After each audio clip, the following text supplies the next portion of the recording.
E aí, falando a respeito da rotina, né? Porque a grávida, ela é antes uma mulher. E aí, às vezes, surgem algumas questões, porque, por exemplo, a grávida, afinal de contas, ela pode continuar viajando de avião, tem um período, pode continuar pintando cabelo, não pode, pode usar um determinado produto, pode comer comida japonesa. Tem como fazer uma pincelada disso, por favor? Tem muitos podes e não podes na gestação e todas as grávidas ficam muito inseguras.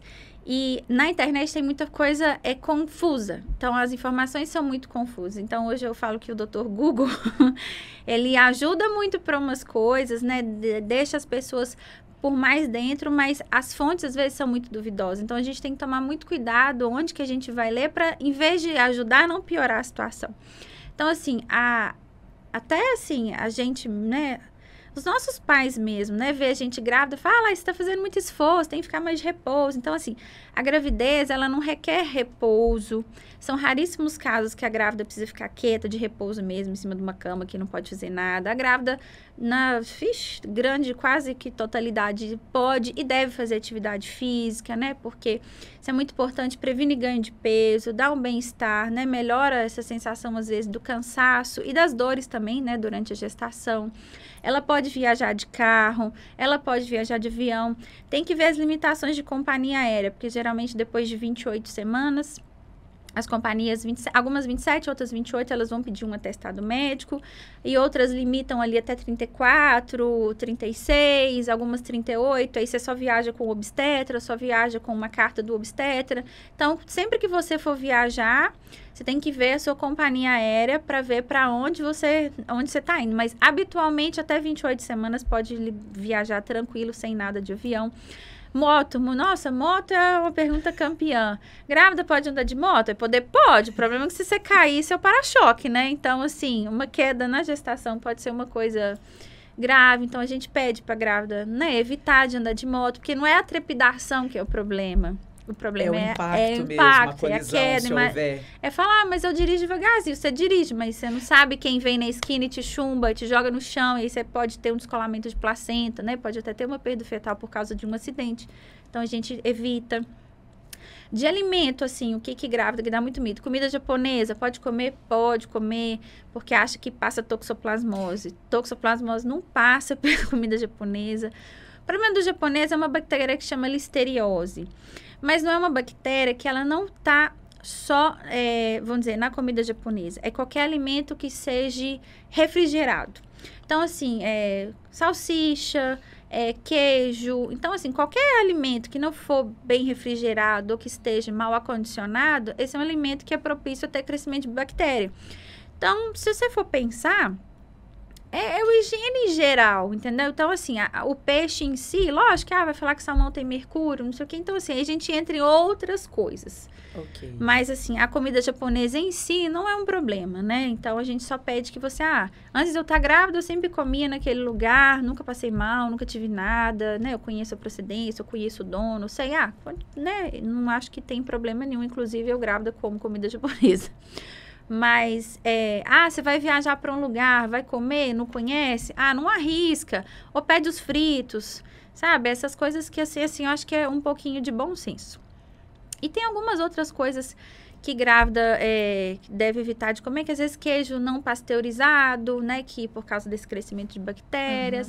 Uhum. Enfim, é mais isso. Mas não tem nada muito... o cabelo. Não, o cabelo. O cabelo dá um...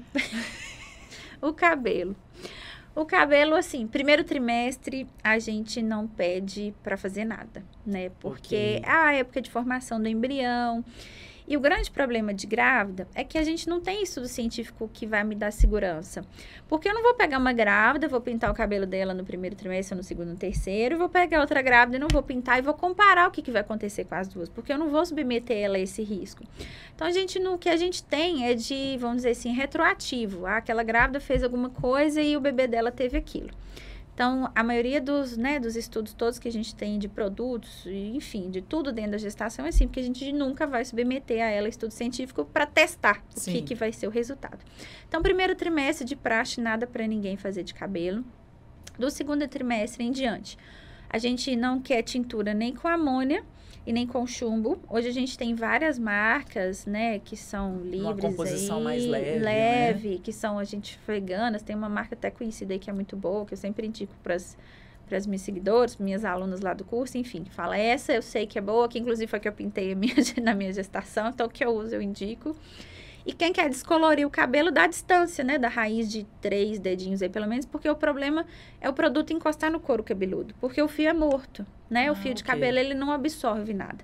Ah, quero fazer mecha nas pontas, pode fazer à vontade, né, é só não deixar o descolorante em contato com o pó, e aí o cabeleireiro, né, vários são tranquilos, né, de fazer e não tem nenhum problema.